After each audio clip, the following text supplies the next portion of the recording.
Welcome to the TechArena, featuring authentic discussions between tech's leading innovators and our host, Allyson Klein. Now, let's step into the arena. Welcome to the TechArena. My name is Allyson Klein, and today I'm delighted to be joined by Sam Factor, co-founder of WalterPicks. Sam, welcome to the program. Thank you. Thank you so much for having me. So, Sam, I invited you on today because I think you and your co-founder, Dylan, have a really fascinating story with what you're doing with WalterPicks. I bet a lot of folks in the audience have not heard about your company. So why don't we just start with an introduction of WalterPicks and what you're delivering to the world? Yeah, so the shortest way to put it is we build tools to help people win at fantasy sports. Really, our main offering has to do with season-long fantasy leagues. Those are like the traditional fantasy football leagues you play with your friends. But the tools that we have built are powered by machine learning, and they can help you in your season-long fantasy league. They can help you in daily fantasy contests. That would be on platforms like DraftKings and FanDuel. Or if you are more into the sports betting side of things, we also have things for tools for player props as well. So really our entire platform is powered by player projections, and that is what powers the tools that helps us make decisions in fantasy, in daily fantasy, and with player props. Now, this is something that came out of some work that you did actually when you were in college. Correct. And it's a little bit different than a lot of the fantasy products on the marketplace because it's rooted in artificial intelligence. So tell me a little bit about how you and Dylan created it and what was the impetus for looking at artificial intelligence as a tool? Yeah, absolutely. So first off, I've loved fantasy sports for about as long as I can remember at this point. Actually, my longest running fantasy league has been going on for about 15 years. I'm 25. So basically since I was 10 years old, I've been in love with football, specifically fantasy football, but really all sports. I also played sports in college. So I've always been very interested in sports and fantasy sports. And I was a math major in college. I have a passion for math. I actually taught high school math for 2 years full-time after graduating. When we were just starting WalterPicks, I was actually part-time CEO, full-time high school math teacher when we first started this. But really, math and sports were always two of my favorite things. And so I was fortunate enough to be at a school that allowed me to really combine my two passions. So Dylan, when I met Dylan, he was a computer science major at Ithaca College. He graduated the same year as me, and we took a machine learning class together our senior year. I was actually the only non-computer science major in that class. So we actually made a really good team. I understood a lot of the math side of machine learning, which was covered in the class. Dylan was a really, really great coder, so he understood a lot of the coding, which I was very much getting up to speed on back then.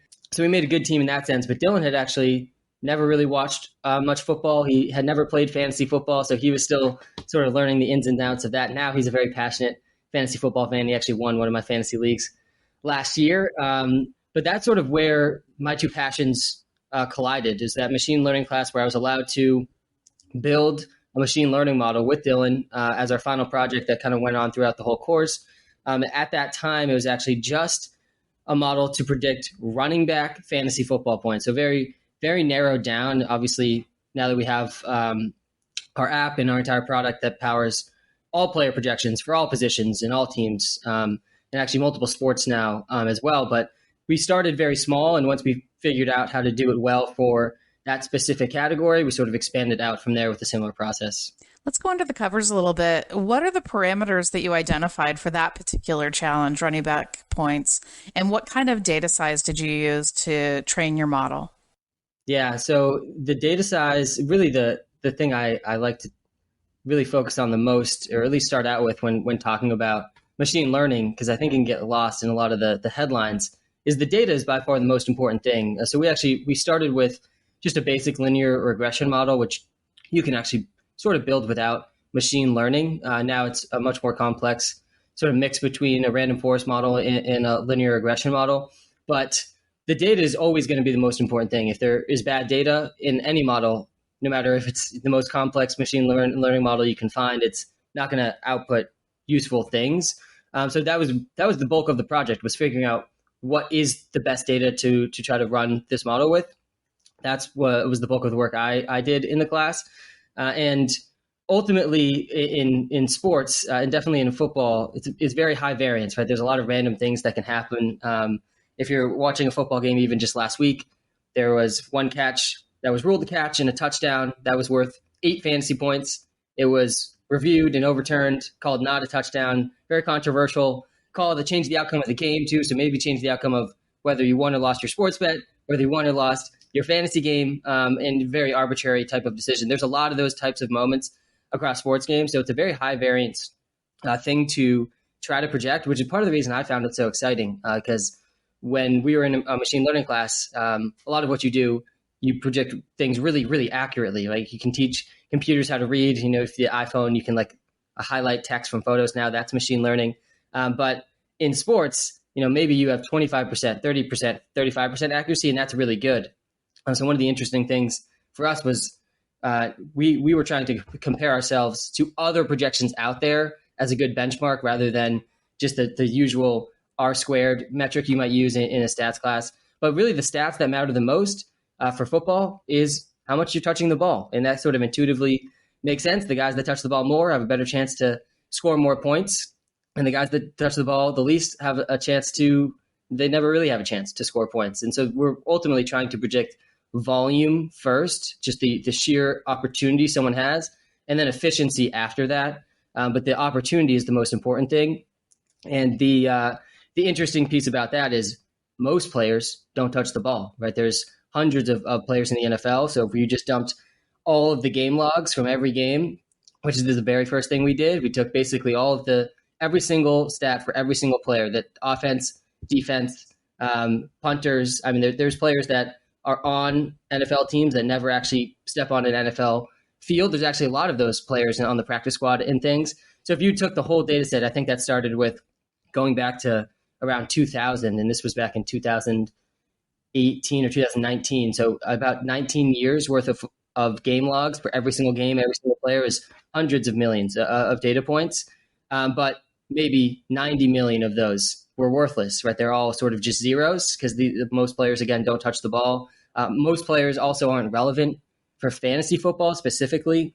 There's even some players that maybe they touch the ball a couple times a game, but they aren't in anyone's fantasy lineups. And so we're trying to build relevant tools, relevant projections for really like the top 100, 150 players. So narrowing down and building rule sets of basically filtering down the players that matter, but also building projections for today's players relevant to players that looked similar to them in the past is really where we found is the best way to build out the projections. But yeah, most of the time that went into making our projections quality was actually just focusing on the data and less so on the actual dynamics of the machine learning models. No, I know that you did this for a class, and then football season came around and you actually tested the model and it performed really well. Tell me what that was like and how you knew that you might have something that was marketable. Yeah, so that's exactly right. So we built this in the spring, right before we graduated in the spring of 2019. We both graduated, went our separate ways. I mentioned earlier, I became a high school math teacher. Like I already mentioned too, I was very into fantasy football, and I had spent all this time building this model. I wanted to use it for my own leagues, and I wanted to see how it was doing in comparison to some of the other big projections out there, ESPN, Yahoo. There's endless projections you could find on the internet, but those are sort of the big ones a lot of people rely on because those are the most popular platforms to play fantasy on. So we were tracking our projections against theirs in that first season, and they did really well in comparison. And so that was really exciting. I think from, we have something here that can be valuable for a lot of people. Also, we built something ourselves that we can build on and make even better. I think we were also really confident there was room to improve because we had only spent about 6 months on this originally, and it was really focused on running backs at the time. And after that first season, we had all sorts of ideas of how to make it even better. So we were really just excited overall that we'd built something that worked, and it was working better than a lot of the big companies out there that had much bigger teams than just us two. And so that really gave us the motivation to turn it into a product and try to help people make the best fantasy decisions they can make. Now, one of the things that I wanted to ask you is you started with running backs. As you looked at tackling the entire lineup, Did the parameters or did the thought process of how you would actually make recommendations change by position, or was it pretty consistent? Yeah, it definitely changed. Each position was a little bit different than the next. Wide receivers, tight ends were sort of the most similar to each other, but really each position was its own problem. But as we solved each problem, the next one got a little easier because we had the framework from the previous one, and it was really just looking at the data a little bit differently each time, and its different data points by passing attempts versus rushing attempts versus targets, all sort of different stats that come from similar places. But overall, each time we solved the problem, the next one got a little bit easier. The other thing, though, I think is worth mentioning that's a little bit different than the machine learning stuff, but is still data analytics. I think part of the way we've differentiated ourselves is the way that we display information within our tools. We've tried to show the variance. So we try to show that there's a range of outcomes that's upcoming for each player in each game, which really helps in the decision-making process of should I start or sit this player in my season-long league, or should I play them in daily fantasy? What's the best case scenario for this player? What's the worst case scenario for this player? And that type of data visualization can be really helpful for decision-making. Now, let's fast forward to 2022. We're entering fantasy playoffs, which is one of the reasons why we're doing this episode today. Everybody's focused on their fantasy teams right now. And fantasy is growing. It's going to be over a $45 billion industry in the next 5 years. So this is not just a niche thing. This is a huge business. Yeah. Tell me about the response that you've received in the marketplace. You mentioned that you started with football. Are you doing other sports now? And which sports are you doing? And what's the outlook for WalterPicks as you move forward? Yeah, so it's been really exciting and really interesting for me, going from sort of just this person who really loves playing fantasy like a lot of other people to sort of getting a very close view of what the industry looks like. I've gotten to meet a lot of people I never thought I would have gotten to meet. And I really, in building, this business, I've seen just how big the fantasy community is. And it really is a very massive industry, but it's also filled with people that are very, very intensely into fantasy. So it's not just, I forget what the number is, around 60 million or so fantasy players. A big chunk of those people, they're not just setting their lineups, once a week and that's it. They're looking at this every single day. They want to consume content around this. And there's a lot of data out there showing that fantasy sports players are the most active sports watchers too. So they're spending a lot of time consuming and watching sports. It's really more of a hobby and a passion than just like a pastime for a lot of people. And I experienced that myself growing up as well. So I think that plays into why the industry is so big. And it also has these really crazy network effects, because if you're in a fantasy league, there's probably 8 to 11 other people in the fantasy league with you. So it can also grow. The leagues can grow really, really quickly like that. We've expanded to the NBA and March Madness so far. We are really focused still mostly on NFL. I think that'll always be our biggest audience. I think the NFL and fantasy football will always be the biggest fantasy sport.